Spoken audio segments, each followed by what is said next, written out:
Hello everyone, Eric Watson here, freelance writer, player of games, writer of words, recorder of videos, and tabletop role-playing aficionado. Welcome to my weekly behind-the-scenes, DM-only live stream, Crafting Annihilation, in which I build, write, and prepare for our next session of Tomb of Annihilation. If you are playing characters Mannix, Celeste, Gillian, George, or Theron, avert thine eyes. You are not welcome here, but the rest of you certainly are. We stream our Tomb of Annihilation sessions live on YouTube every Friday evening. Catch up on previous episodes on my YouTube page, as well as read weekly session recaps at roguewatson.com. If you would like to support the channel, you can go to patreon.com/roguewatson. Shout out to Platinum patrons Andrew, Brian, Richard, Joe, Will, Tiny Dancer, and Charles. And Gold patrons RPG Papercrafts, Charming Grenade, Pretty Boy, and Yuma, Marcos, David Vicente, Gilberto, Sean, aka Cert2B, Adam, Dead Lizard Lounge, Alkshi, and Sam. Thank you all very much for your support. For our campaign, we use Roll20.net. For streaming, I use Open Broadcaster software with Streamlabs. And I have recently acquired...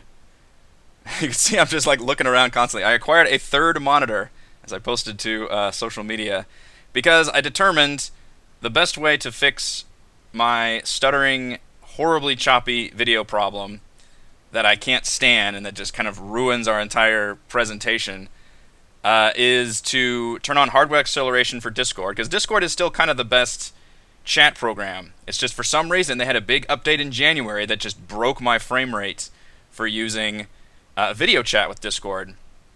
So I explored some other options, and none of them really was satisfying. So my solution was to just purchase a third monitor, and therefore I can have Discord on one monitor and do monitor capture. And I realize this is gibberish if you don't stream, but I can do the monitor just devoted to Discord and never touch it.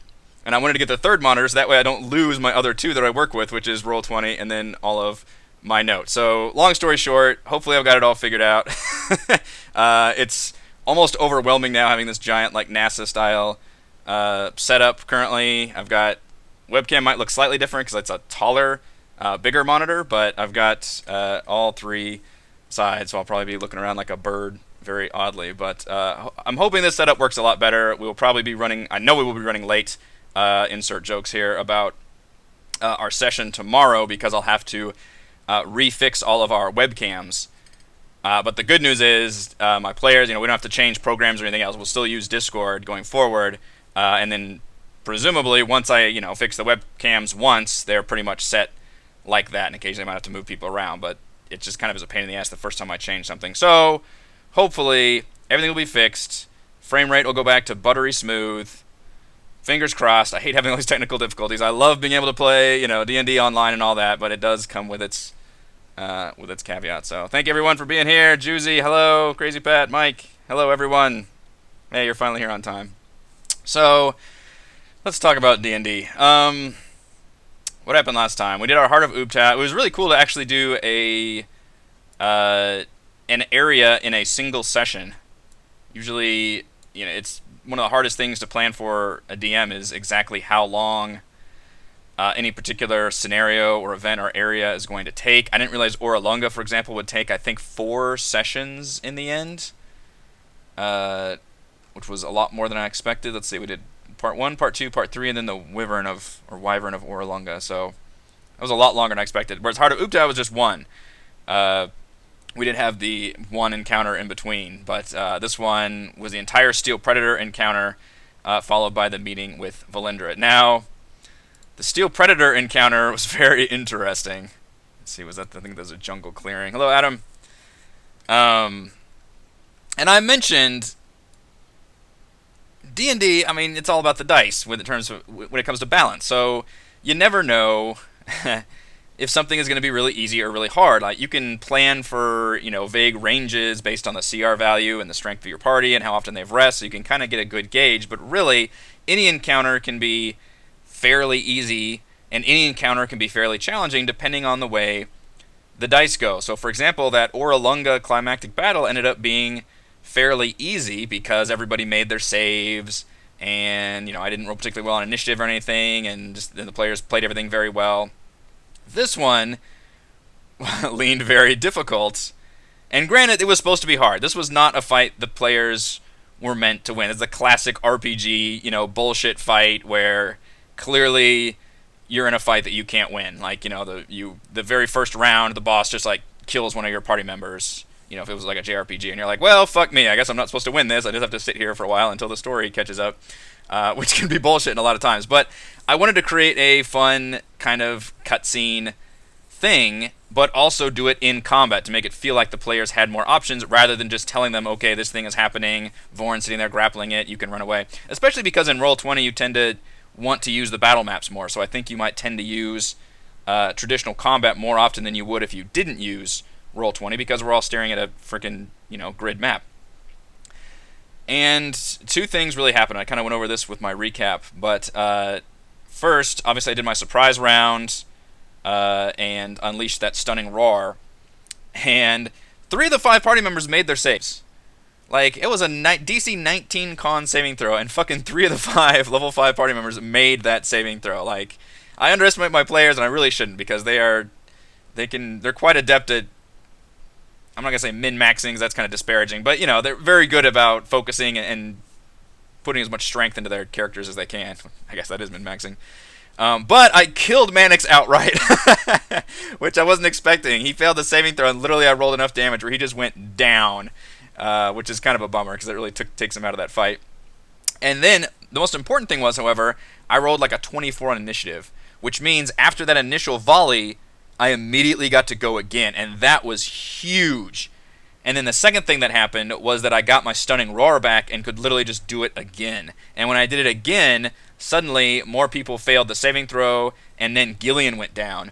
And that really dictated how that entire battle was going to go. Because had I rolled, like a 2 on initiative, then, Mannix would be down, people would be injured, but they could revive Mannix. 3 of them were okay. They might have come up and tried to fight this thing. It would have been really, really different and fascinating to see what would have happened versus suddenly half their party is down and the other half is stunned. And that's huge. So I thought it was really interesting, and that was kind of what I wanted to have happen. It's just funny the way it finally fell in my favor, to the extent that I feel like that actually worked in the players' favor, weirdly enough, that they got their asses kicked so hard so early, because that told them, oh, we can't fight this. This is not a real battle. DM's bullshit. And then within 2 or 3 rounds, or within the same round, but within 2 or 3 initiatives, Valindra opened the portal, and then that was obviously the idea, is you have to jump through the portal. Whereas, had Valindra not acted sooner, and then Steel Predator not acted sooner, they might have thought, okay, this is just a traditional fight, it's just going to be really hard. So I thought that would have been really, really easy. Yes, they could have easily died. And somebody, I think it was Arno, pointed out in the chat at the time, when I redid that stunning roar, technically that should have just outright killed Mannix. Or I forget what the actual rule is. I think it's an automatic death saving throw failure if you take damage while you're unconscious. And I just kind of ruled that that's not the case here. He was already down. It's not going to redo damage. Because this was a bullshit fight. This was not a legit battle. I literally just sprung a CR 16 creature on my level 5 party with the extent, CR 16, with the extent to scare the piss out of them. And this is the one thing I liked about Princes of the Apocalypse, is it had these cult retaliations and reprisals. So you really felt like the villains were active in the world versus just sitting in their dungeons waiting for the heroes to come and fight them, which is something that a video game would do, but something that an RPG, like an active DM with a RPG, can be more reactive to the players. And the Sohn sisters are essentially the main villains here, and they are reacting to the players. First they tried messing with them versus their nightmare hauntings and all that, but this was their ultimate weapon, was they were crafting this really powerful creature. And yes, of course, I'm ripping off Terminator and Predator and all that stuff. I just like that concept of this creature hunting you in the jungle, and this unstoppable, powerful thing. And this was a cool moment to do it in, because the players had a way of escaping. So it was built in to be just a scary thing, but they were given it was a bullshit battle, but they were also given a bullshit escape. So I kind of giveth and taketh a little bit there, because they obviously got this magical arcane gate that they could flee from this creature. So yes, it was meant to attack. It was not meant to kill them, though. So I definitely did not want to murder any of my players. I was okay with them going down and then suffering the injuries, knowing that then they would be able to go back, teleport to town, and heal all that shit up. So I just felt like this was a good timing for it. And hopefully we've got a way of dealing with this thing in the future. Maybe it's going to be tricky to say if I want it to come at them again after they leave town, because I think they're going to Firefinger next. So I'll have to plan around another kind of event like this, where it's like the creature is maybe there and hunting them, and they just have to like maybe keep one step ahead of it, for example. That could be an interesting thing. But eventually when they get on the ship and go around, obviously the creature won't follow them there. It'll kind of stay on land. And then at some point, whenever they really land and then probably do Wormheart and Hrakamar and then go to Omu, that'll probably be around the time they have a final confrontation. And maybe they'll have like Artists by then and have some more power so they can actually fight this thing. Or maybe create some kind of situation. So hopefully I haven't written myself into a corner with like, oh yeah, they still have to deal with this thing at some point. But I was fairly satisfied with the way it went, and I think it ultimately went in the player's favor, oddly enough, having it be so powerful early on, because they then quickly learned, like, okay, we can't actually stay and fucking fight this thing because it's way too strong. And I think it was a cool moment for Vorn, where he got to do his big action hero thing. You know, I fear in some ways that I might have turned the needle a bit too much towards nerfing Vorn, to where he's been really not that cool. It's a very tricky thing, because obviously getting him at level like 2 or 3, whatever the players were, was a huge power boost, even when he was a nerfed Shield Guardian. And he has been not available in basically most of the dungeons and areas the players have been in, like Dungrunglung and Mabala and Oralunga. So that right there was a good balancing thing. So he's only been there for random encounters, and even then he's only useful during the undead one. So I think he's still been useful against undead fights for sure. But anyway, this was a good opportunity to have Vorn show off and basically say, like, look, you guys would have been fucking ripped apart had Vorn not been there to protect and save you all. So I did like that aspect of it quite a bit. And in the end, they were able to... and I heard them talking, because I was thinking, like, well, how are they going to save Vorn? And eventually they were just like, well, I guess we just have to leave Vorn down there, and that sucks. So at some point, and because they treated the Valindra dialogue session so well, I kind of had an extra reward where Valindra basically just levitated Vorn's body up and then allowed them to turn in Vorn to complete the quest. Because that did kind of feel like a weird, like, dangling thing. It's like, well, Kales did deactivate Vorn, so I guess he didn't technically get destroyed, but he's down there and they can't really get him, so it just created an awkward, like, open aspect to that quest. So because they were able to converse with Valindra very calmly and rationally, she was able to help them get that. And then the Valindra thing was also fun. I think everyone played it fairly well, especially because coming off of that battle, you know, I think that helped, like, temper any of their more aggressive tendencies when you just kick their ass and people are very injured and all that. That's a good time to introduce a NPC that you want the party to converse with instead of fight. Now, a fight was certainly available here. Valindra might have cast a spell or two and then fled, and then they had to fight some zombies, and I had some Gorillan zombies in the back to make things a little more interesting. But instead, we just had a conversation, and I think it was a useful one. The players didn't give away too much, and they were rewarded with a teleport to Port Nyanzaru. Interestingly, and I need to remember how we left this, but I don't think Valindra actually... Did I mention that Valindra could teleport them back here?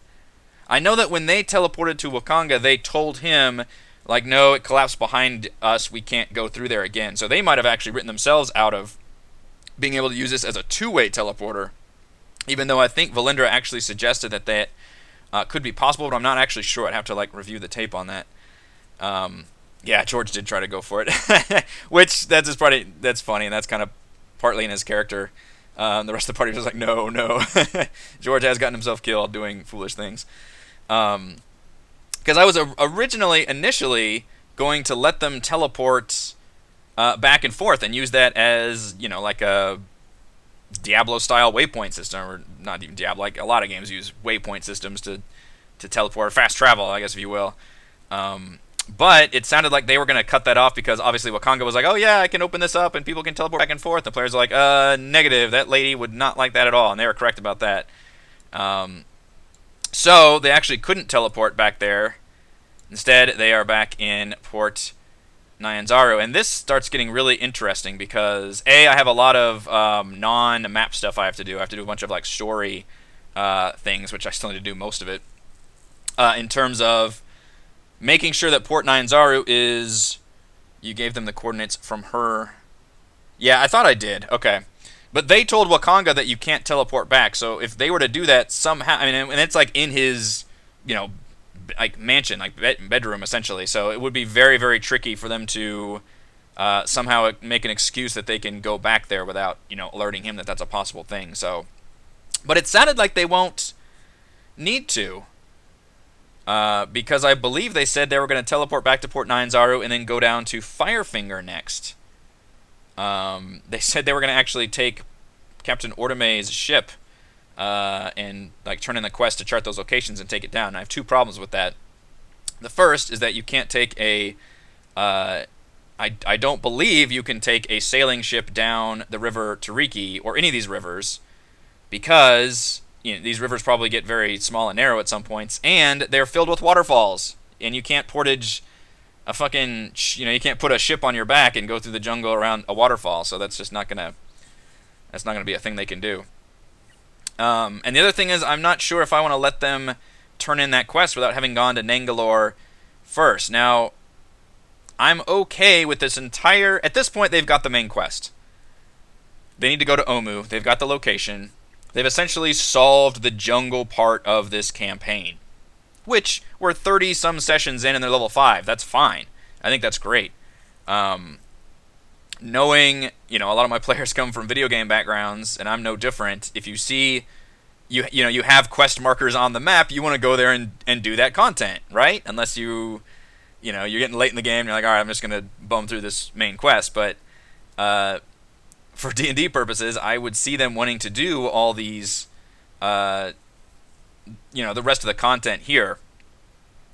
But it is basically optional, and I need to kind of tell them that. Like, probably they could convince Captain Ordeme that, like, look, because based on this path that we've gotten from the Company of the Yellow Banner, we know where Nangalore is. We haven't been in there, but we at least know the location, which is technically what she wanted. And then obviously they know about Oralunga, and they've been in there. So, you know, she could excuse and say, well, I really want somebody to go in there, but if they rolled a good enough persuasion check or something, I would basically let them just complete that quest without having gone to Nangalore, mainly because I was using that as a gate, you know, as a gate for them to gain access to the boat and then go do later level stuff. But now that they're level 5, and they've done all this and we're 30 sessions in, I'm okay with softening that gate now. I don't know if that'll be the case. They might want to go there anyway because, you know, there's fun content there. But I think I would let them have that option. But the one thing I did mention was that Azaka has been with them for a while, and she has had the main quest, or her personal character quest, of going to Firefinger in order to retrieve a magic item of hers that would help her suppress and work through her lycanthropy. So the players have kind of agreed to that. Although Azaka also mentioned that, like, she probably wouldn't go with the party once they got on the ship and went on the ocean. She's like, you don't really need a jungle guide at that point. You know, I'd be very indebted to you. But also, she has been with them this entire time without having been paid, so it would kind of even things out. Now, if they wanted to continue going south here, then Azaka would certainly stay with them for that. But once they went back to Port Nyanzaru and actually got on the ship, then I think she would pretty much leave their services at that point. And that's probably good timing, because they really don't need a power of a were-tiger behind them anymore. And I believe they will probably gain different NPCs with Hugh and possibly Musharib, because their personal quests are down in Wormheart Mine and Frackhammer, respectively. So we're getting now to the point where, you know, I was able to do a very focused kind of session by session planning, because we were hex crawling our way and they could only go to so many places, and we were hitting all these locations. And now we're getting to the point where suddenly I have to do a bunch of planning on Port Nyanzaru, which is basically I have to plan for if they follow up on any of the things they left behind or ongoing with their quest, which is mainly the hunting of the pirates one, I believe. They're still working on Azaka's heirloom. They haven't quite discovered the fate of the Yellow Banner. That actually won't be until they get to the tomb. The charting of the locations, as I mentioned, because it just says that she desires the detailed location of 2 notable ruins to sell her services.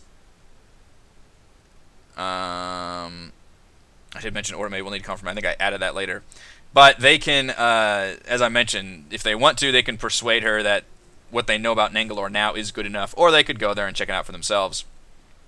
But in terms of the main story mission stuff, they learned all they need to from Orlunga and the Heart of Ubtao. They really don't need to also go to Nangalore at this point. That really has become optional, and essentially that's kind of that's what you have with an open world campaign. You have different areas you can learn different things from, and once you go to some areas, and the other ones suddenly become optional, basically. And that's kind of what's happened to this right side of the map, which is, I think, the less interesting area for sure. Firefinger is still a fun dungeon at level 5. I don't know how challenging it will be, although Terrafolks were shockingly challenging in Mabala, and this is certainly a wonderful dungeon to use them in. In fact, we can probably look at Firefinger here in a second, because I have not looked at it in Roll20 yet.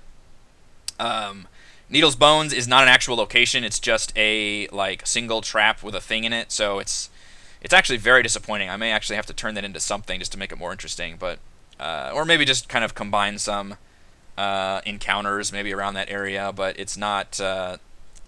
it's one of those things that would be interesting to find at level 2, but at level 5 maybe not so much, but obviously as a DM I can scale up. Hello, Barry.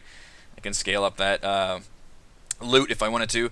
Kir Sabal is home to Aarakocra of Chult, which is just it's kind of like Camp Vengeance, where it's just a outpost. It's a safety zone the players can go to rest and heal up. I believe they can meet the long lost Chultan princess, and there is a quest they can gain to go to Nangalore and retrieve a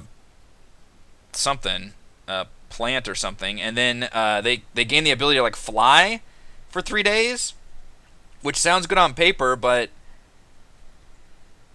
you just get to fly for 3 days. I don't know how much ground you can actually cover. You still have to sleep. It only lasts for 3 days. You have to go to Nangalore and then back to Kir Sabal to do it. So you're flying out of Kir Sabal, presumably.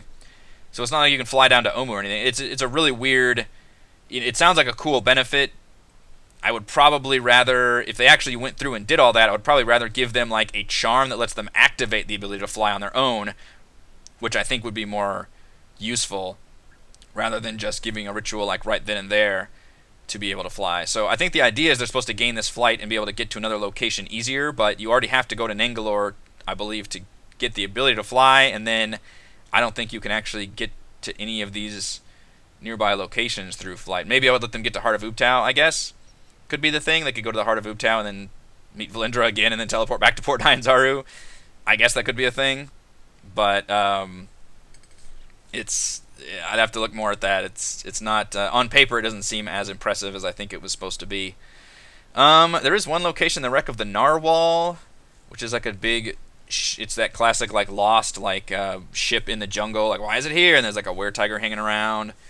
And then Nangalore, which is a pretty cool little dungeon with a hanging garden dungeon with a Medusa at the end that the players can actually converse with, which sounds cool, and could be worth doing. But in terms of main story stuff, none of this is necessary now. They're not going to learn or get anything, and so my only concern is we're just, by them doing all this, I think it could be fun content, but I will have to artificially make it more interesting to where it's not, so it's not that they're just obviously doing a bunch of side content back to back to back and we don't forget about the main quest is my concern. And the biggest thing to do will be to stick the Steel Predator after them again, but they'll have less ways of magically going through an arcane gate into a floating rock over here. So right now they teleport back to Port Nyanzaru. If they make their way down, after a day to Firefinger, they can travel pretty fast by canoe. 1, 2, 3, 4, maybe 5 days if I'm generous. 1, 2, 3, it would take, okay, so they'd definitely be able to make it to Firefinger without the Steel Predator on them. But then once they leave Firefinger, then it starts getting dicey, and then the Steel Predator could intercept them at some point. So that could be Very, very interesting. So I'll have to keep that in mind. So it basically makes things trickier if they stay in the jungle for me versus if they take the ship and keep going. But I don't want to necessarily just say, okay, well, we're done with the jungle now. Y'all don't have to do any of this and X that stuff out, because I still want to make that be an option if they want to tackle it. What levels should they be? Oh, do they need to continue with side quests for the purpose of leveling further? Well, we're using milestone leveling, so it's up to me entirely on where they fit on there. I do have some notes set up. My plan was that, let's see, it's as good as a job as Princes of the Apocalypse did in terms of minutely scaling each individual dungeon, and there were like 11 fucking dungeons to each level. So it was like the air dungeon is for level 6, the top of the earth temple is for level 4. You know, it was very, very carefully planned out, which kind of made things trickier because it was easier for players to go from a level 4 dungeon to level 7 dungeon. Tomb of Annihilation is not like that at all. It's very, very difficult. It's like the entire jungle is rated from like 1 to 5. Well, fuck me. Like, what level is Firefinger? What level is, Dungrunglong? It doesn't have any of that kind of information, unfortunately. So a lot of this is just me having to figure out like where the players are and how to scale them. And I've been really dragging them along these low levels for way longer than any of our previous campaigns, and I think it's worked for the most part.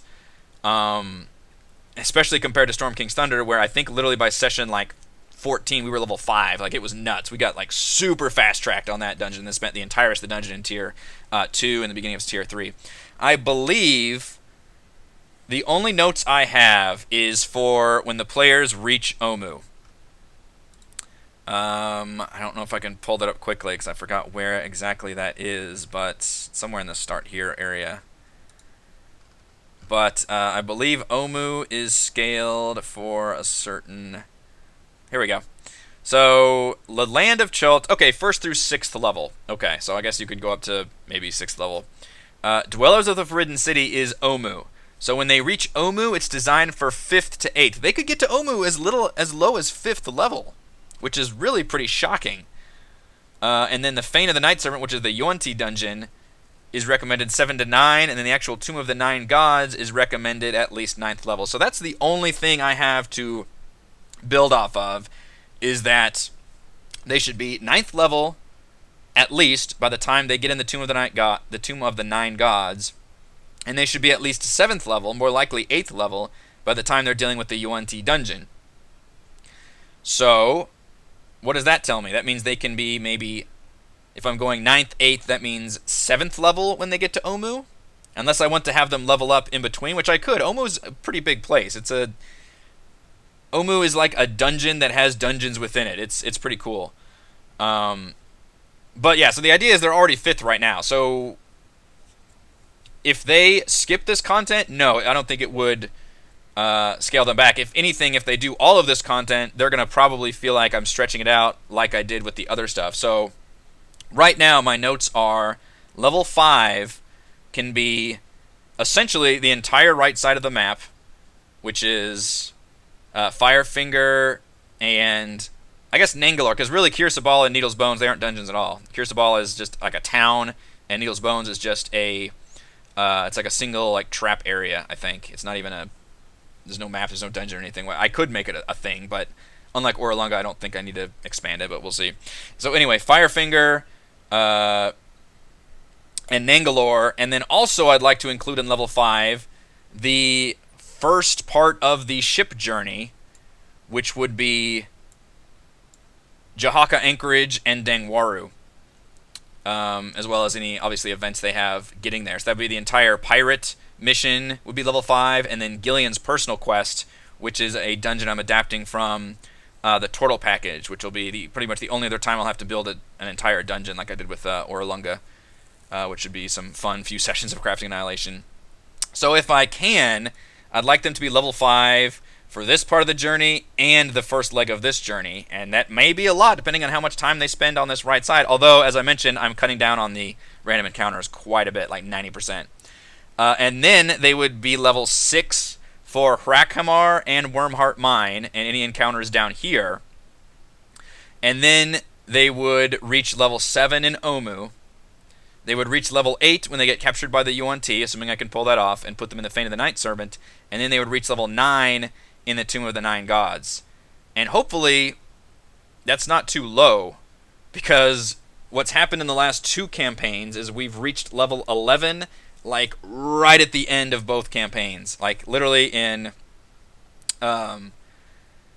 Princes, it was during the very last dungeon, I believe, we made level 11, and then Storm King's Thunder, it was pretty much the last, like, 2 or 3 sessions, I think we made level 11. To where, at the end of Princes, they had gained enough experience to make it to 12. I remember that. But we weren't leveling up at that point. It was just epilogue. So the tricky thing there is, like, well, do I level them up to 10 and 11 while they're in the Tomb of the Nine Gods, which that is a gigantic mega dungeon, like 6 levels deep. So they could certainly level up in the middle of those dungeons, but I haven't looked and seen when that is. So this is all very tentative. That's kind of my plan right now, but things could change depending on, how long players are certain levels and where I feel like they can level up. I could bump everything up to where they get to level 6 by the time they reach the pirate shit on the left side, level 7 by the time they reach Wormheart Mine and Rakhamar, level 8 to Omu, 9 for the Serpent, and then 10 for Tomb of the Nine Gods. That's probably as the major change I would make, was to bump all of those up by a level, if I just feel like they've been those low levels for too long. And I really feel like I've stretched out about as much as I can in this early game, so I'm hoping, in fact, what are my notes for that? So they were level 4 from session 18 to session 30. That's a long time. That was the Battle of Camp Vengeance. That was all of Mabala, which was 3 sessions. All of Dungrunglung, which was basically 3 sessions. The Wreck of the Star Goddess, which was 2 sessions. And then the Oralunga thing, which was 4 sessions. That's a lot of content at level 4. So, it could be that we spend a long time on this right side of the dungeon at level 5, and then by the time they make it back to Port 9 I'll be like, look, fucking level 6, let's just do it. I think I would be okay with that, and I don't think that would change things too much, because it's all going to be tier 2 from pretty much here on out until they get to pretty late in the Tomb of the Nine Gods, and then they'll probably reach tier 3 around there. So that was a good question. It sort of feels pointless to play the extra content. I mean,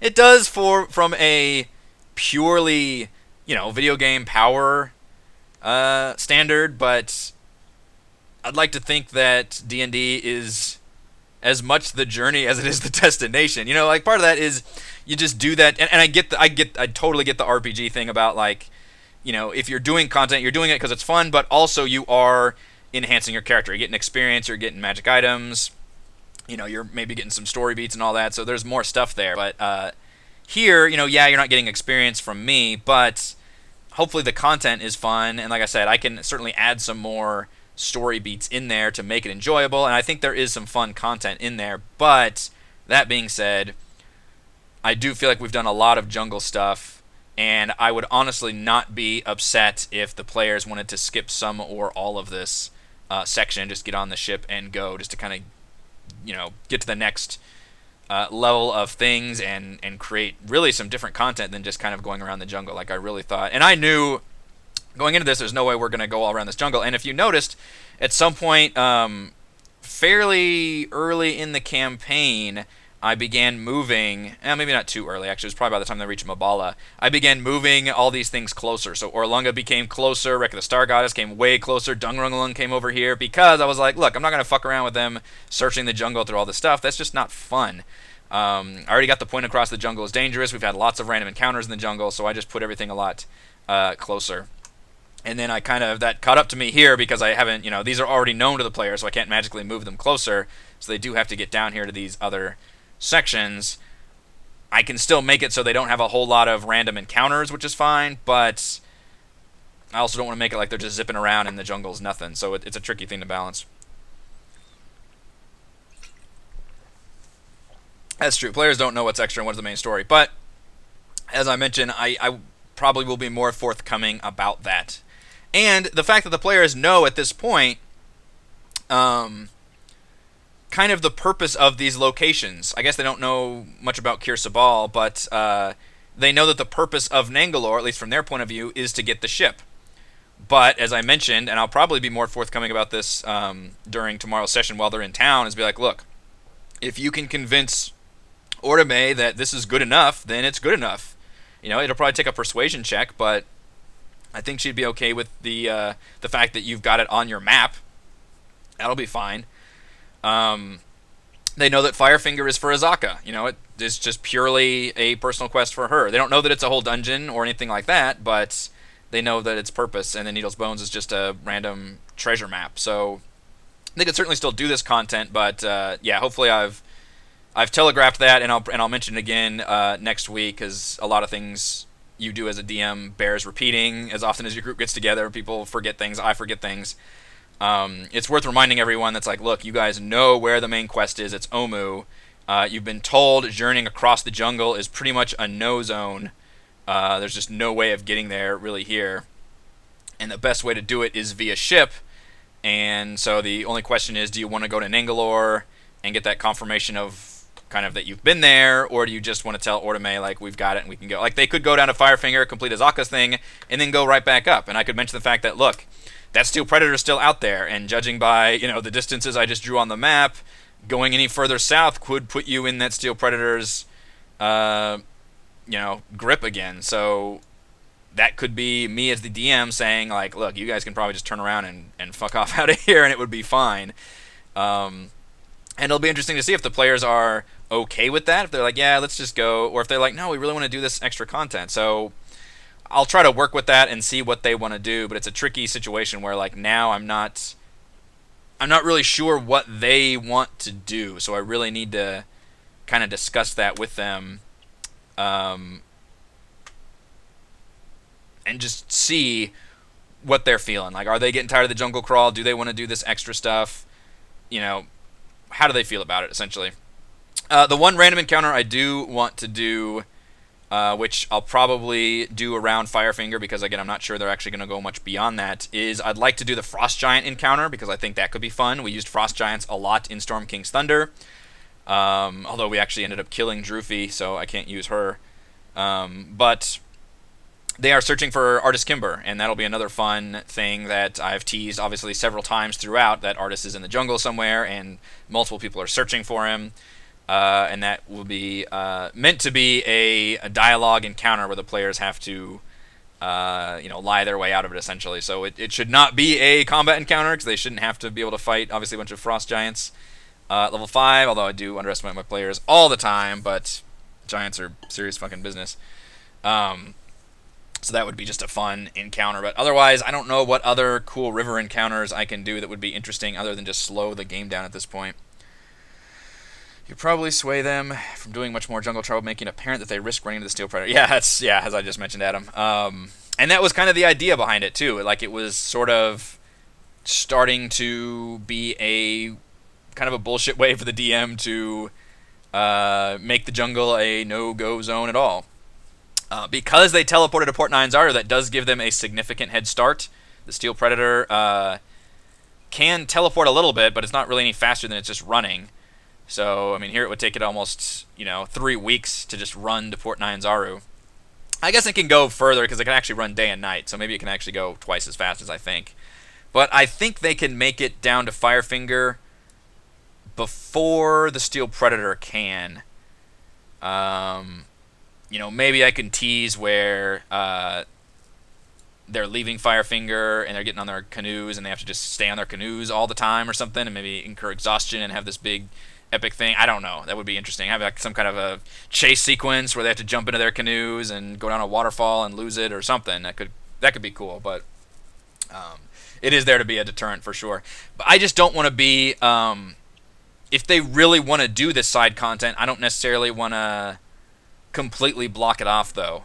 So I would have to, and maybe they can help me with that. Like, maybe they can come up with some way that I'm not thinking of that they can try and get down there. Because I thought they mentioned taking a boat down and then further down, and obviously they can't see the map like I can, but the river ends right here. Like, this river does not connect to this one. So they would not be able to take their canoes. And again, this place is full of waterfalls. Like, it's not safe to go up and down for sure. And going up, you have to literally portage the canoe. You have to, do the thing where you put it on your back and go capsizing through the jungle to get around it. So I can see them doing Firefinger, and I think Firefinger is cool. It's worth doing even at level 5, and would be a nice culmination of Azaka's quest line, which they've had her forever. And I think she's been a decently fun character to have, especially now that we've pared down all of our NPCs to basically just her. And they will lose Salida now that they're in Port Nyanzaru. Salida will just be like, look, I'm done with this. I've got family here, and I'll do everything. And they haven't suspected her at all, which is wonderful. I don't want to risk anything more by having her continue with them on the ship, I don't think. And she would be of the same mindset of Azaka that, like, hey, you don't need a guide if you're going on the fucking ship. I'm a jungle guide. But I think I can still have her in Omu because she would still want to spy on the players, and then through whatever magical bullshit means I have, she can just be the one to appear down in Omu as somebody that kind of walks up to them when they're all passed out or something, or just maybe she just finds them in the. I don't know. Somehow I want to be able to use her, but I don't think it makes sense for her to actually stay with them through the entire ocean part of this journey. I don't think it quite works out that well. And again, I think we're gonna see them changing out a lot of their NPC allies for the dwarves, because the dwarves actually have the personal quest, and they left them kind of open. In fact, they left Hugh literally like watching the ship. So I'm gonna create a funny thing where Hugh was basically all over that ship. He's just sleeping there day and night on the docks, and then finally Captain Ortome basically just gave him a job as like a I don't know what the fucking ship, the lowliest like ship menial labor, is just like swabbing the decks and stuff, because he's just supposed to be like keeping track of the ship and making sure that this ship he's going to be on it. So I need to write like a lot of those kind of scenes. So with Roka, who was the Zentarum contact that they went to Fort Belwarian for, and they left with really good terms. Which, fun fact, he works directly for Brysis, who was a character in Storm King's Thunder who had a cool backstory with the Zentarum, and she became kind of the leader of her own chapter of the Zentarum, which is a neat thing that we create our own little like kind of MCU universe with D&D. So occasionally we run it, like I used Kalinar at the beginning of this campaign, for example, to kind of set the stage. And I'm thinking Roka will leave them a note, specifically pointing them to Jahaka Anchorage. So he will like put that on their map basically, and he will say that he is going to infiltrate, or he's going to like send somehow I want to create a situation where he's set out to spy on them and do his Zentarum thing, but he's left it open where like the players can and should go after him and follow him there. And then I can either have him as a prisoner there, or have him as just undercover there, which could be cool if depending on how the players, are they coming in like Blitzkrieg style, are they coming in more, I guess, non-hostile. So I think that'll be an interesting situation to involve Roka. And again, I think it's a cool idea to always involve NPCs that you have later in the campaign. That creates a nice connection to later moments in the campaign. So I definitely want to use him, but I'll probably not have him in the town. I think I'll have him leave a letter, and that he's already like on his way to Jahaka Anchorage or something. So he'll be there ahead of time, and either a prisoner or be there undercover, which I think could be fun.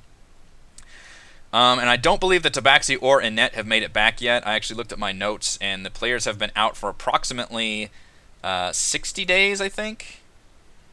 50 days. It's been 50 days since they left Port Nyanzaru, give or take. It's my rough notes, keeping track of their day travel and then how long they've been in an area. And then the ones that they... in Camp Vengeance, they had the Lorsa, who was the guy that was imprisoned. They had her take Captain Breakbone back to Port Nyanzaru in chains. Now, they have made it back, and if they ever follow up on that, which they certainly don't have to, I'll reveal that Breakbone was killed by Lorsa because Breakbone kind of went crazy and like tried to kill her during the night, or something happened to where he didn't actually end up making it back.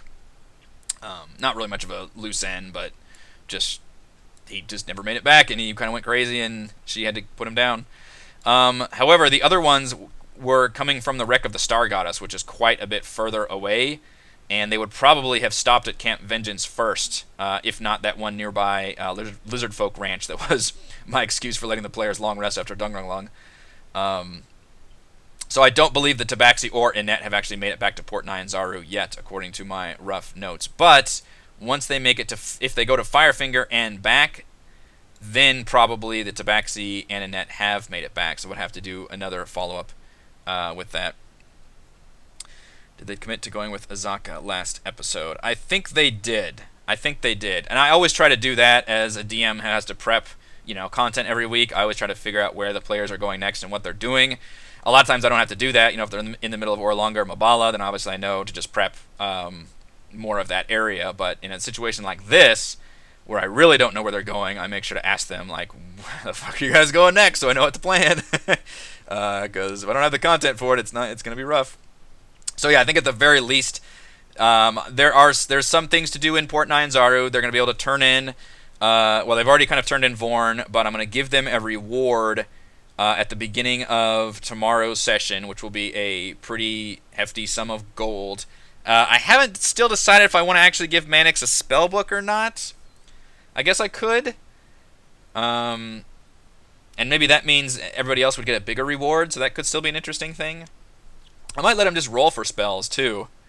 Somebody posted a good magic scroll thing in the Discord channel that had a way for you to just roll like percentile dice, and that was the scrolls you end up with. So I don't know about a spellbook with 15 spells. It seems like a lot, but it's kind of neat that Mannix did actually multiclass into Wizard.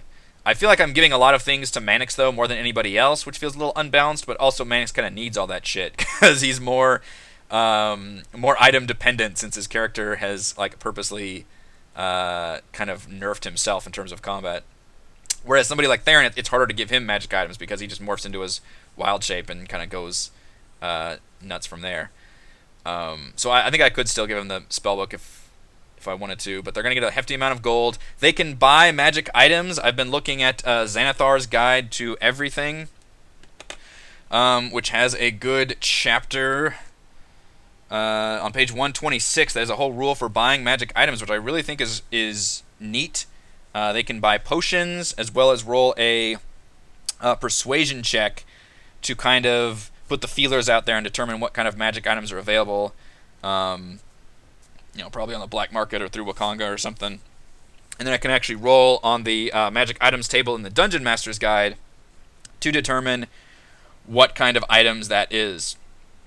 Skipping table A, because 1 through 50 is just a potion of healing, and I've already got those available to purchase. So it'll just be a nice money sink, because unless you're playing the kind of D&D campaign where players are like, starting businesses and buying real estate and stuff, which that's great. I think that's a lot of fun.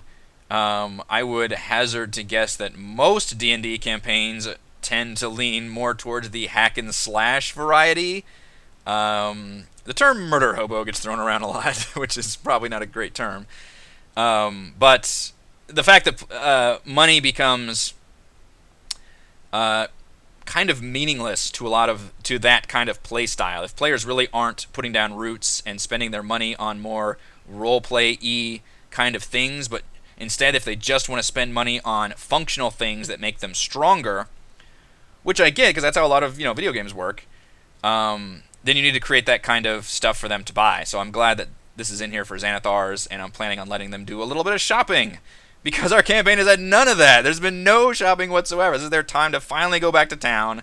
They finally got their little waypoint teleport, and they can finally get some shopping done, which I think, especially after that Wyvern loot hoard, they've got a substantial amount of money now that they can spend. Let's see, what is the total? Just looking at Mannix, he's got 248 gold and 10 platinum, over 1,000 silver pieces. Be glad that we don't do encumbrance, because that's hilarious.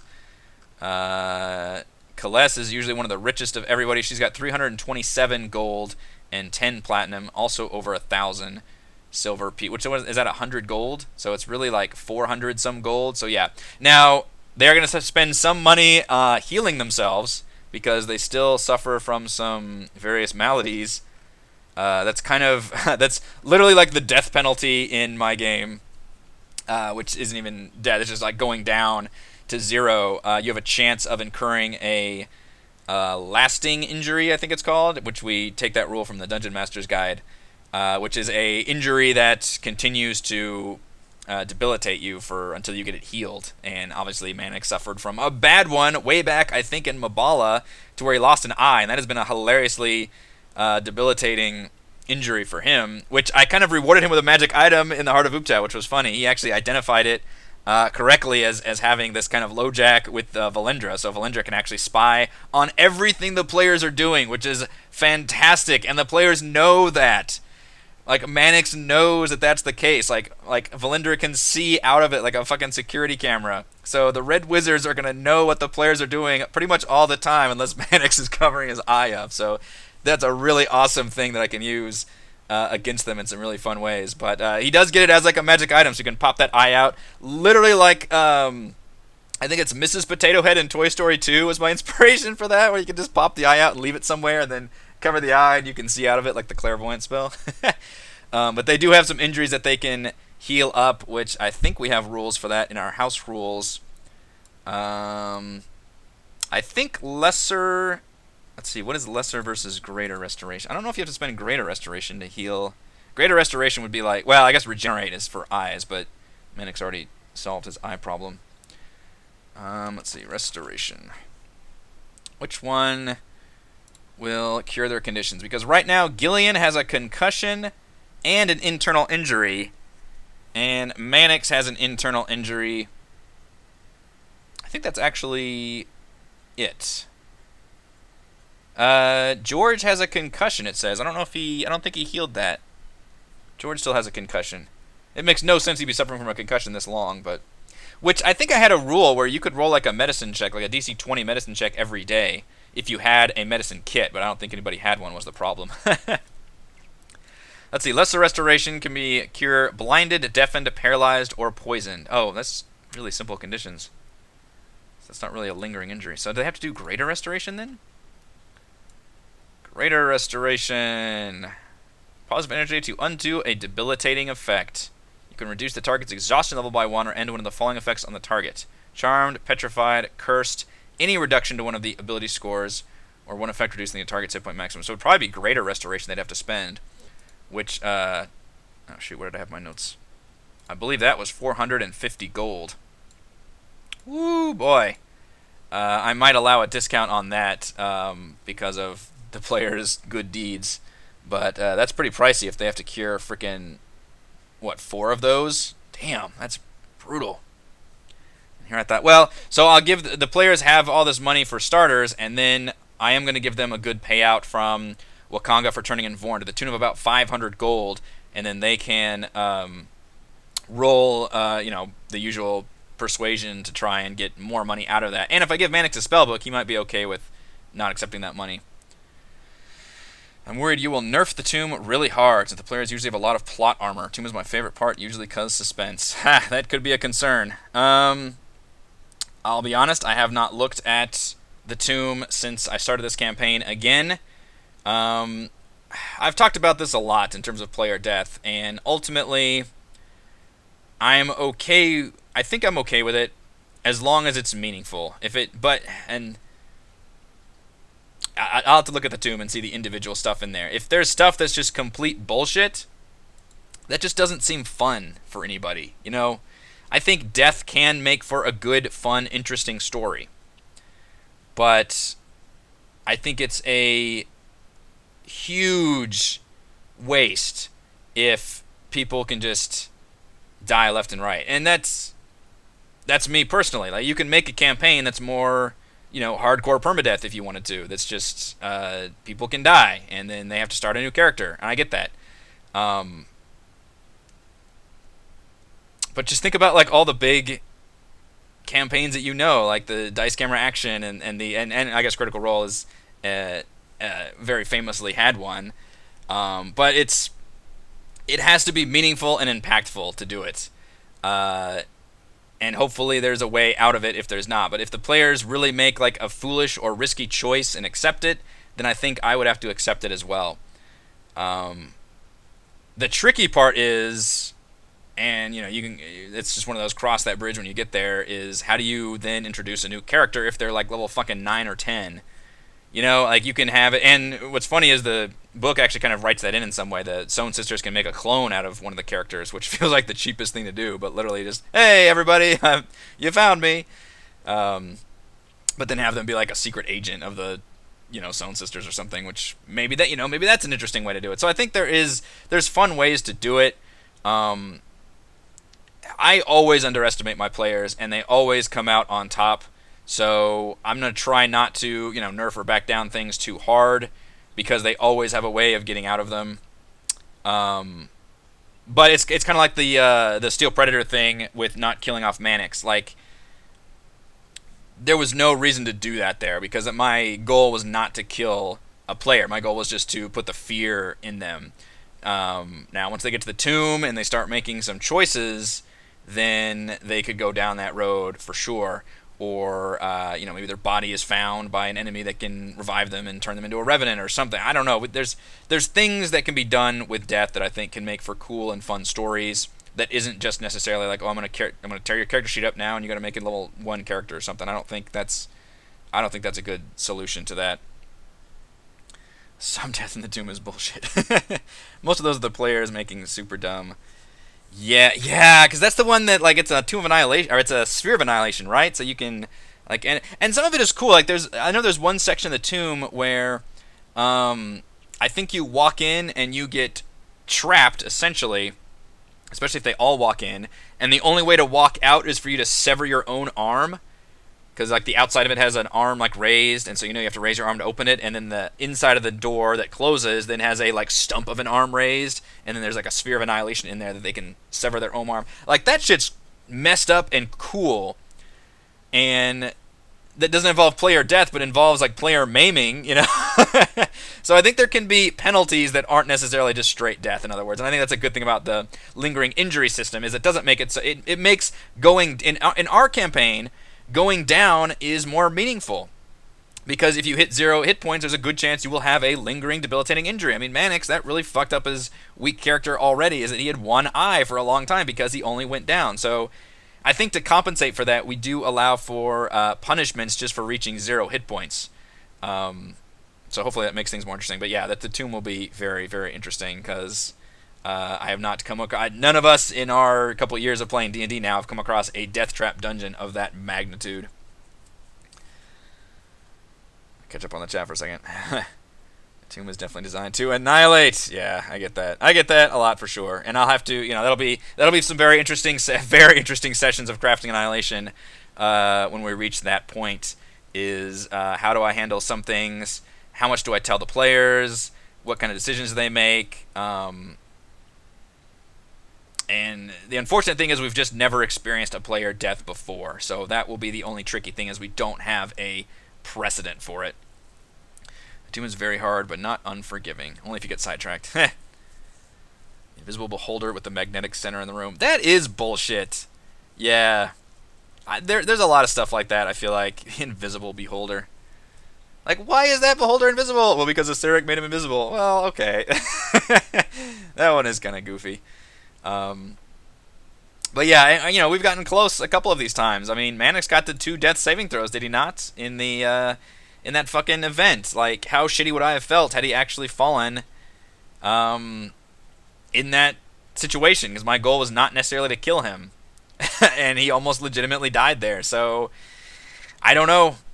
I don't think, and the unfortunate thing is I do have one player who's super fucking paper thin weak. Like, usually players are built to stand danger a little better, whether it's having a high dexterity for having a high, AC and dodging capabilities, or staying in the back and having defensive spells. Mannix, all he has is like disengage and stealth. And if he can't do that, if he gets caught in any kind of AoE or anything other than that, he's going down. So if all my players, he's going to be a tricky one to keep alive. And I think I would expect, and thankfully I've got a good relationship with my players. Obviously, we're all good friends. But I would expect he would accept a death that was a non-bullshit death. It was, something that he, a choice that he made, it didn't pan out or something. He would do that, and possibly he could even roll up a new character and have it appear at a higher level or something. I think I could work with him to do something. I don't know if every player would be okay with that. Some might be really upset about losing their characters. I know my wife would be perfectly fine with just bringing in her sorcerer that she fucking loved from last campaign, so that could be a solution. So we've got some options. I don't necessarily want to go over player death every time in every episode of Crafting Annihilation, but I think it's interesting. It's one of the most interesting topics to talk about because I'm kind of very always formulating my thoughts and plans with that.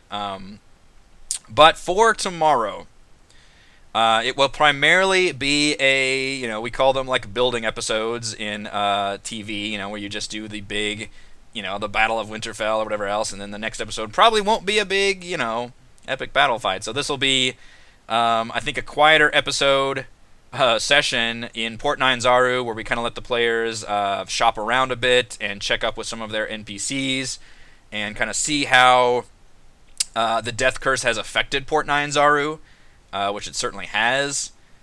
If they want to go do Firefinger, and it sounds like they do, they will have to buy canoes, which is going to hilariously piss off Mannix, because no, they can't take Captain Ordeme's ship up the river Tariki.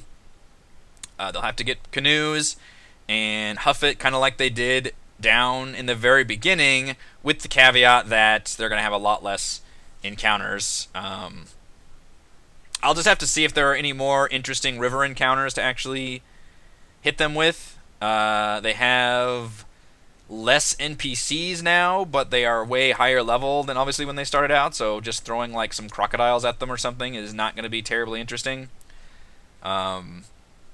If there is like a river encounter that I really love that they haven't done yet, I guess I could throw that at them, but otherwise the only other one that I'm interested in off the top of my head is the Frost Giant one, because the Frost Giants landed on this eastern side. Oh, I could do the Fort Belwarian encounter, where they actually meet, what the fuck was that group called?